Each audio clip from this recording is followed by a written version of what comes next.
Le ministre d'État, ministre de la Justice, Constant Mutamba, vient de déposer sa lettre de démission approuvée par le président de la République, Félix Antoine Tshisekedi Chilombo.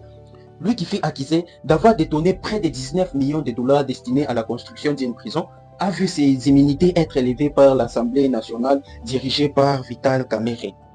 Voici ce qui semble être la fin de celui qui est l'incarnation de l'espoir congolaise pour voir une jeunesse émergente et qui peut s'asseoir à la table des grands. Le ministre d'État, ministre de la Justice, Constant Mutamba, a déposé sa démission suivie d'un discours plein d'émotions et rempli d'espoir pour la jeunesse congolaise.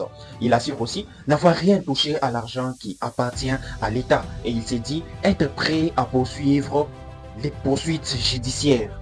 Il quitte son poste tête haute, nous laissant assurer que ce n'est que la fin de la première partie. Son histoire continue. Un petit rétrograde pour mieux comprendre l'histoire.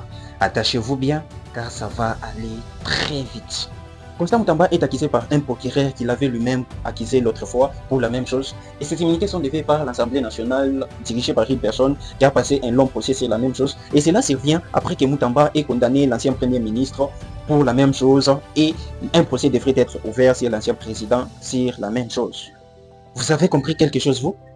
En tout cas, tout ceci me pousse moi à réfléchir sur une question qu'on devrait prendre au sérieux. L'ADC fait face à un problème qui devient de plus en plus répétitif. C'est le cas de détournement des fonds publics. Et face à cette situation, quelle est l'attitude que le gouvernement devrait prendre?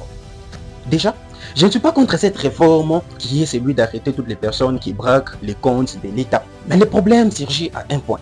Plus les agents de l'État sont accusés de vol, plus cela discrédite l'image du pays. Les investisseurs d'ici et d'ailleurs ont de plus en plus peur à investir dans un gouvernement pareil.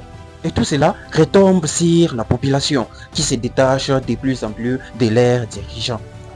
Pour moi, la meilleure attitude à prendre n'est pas que celle d'arrêter tous ceux qui commettent le vol, mais beaucoup plus de les empêcher à commettre cela.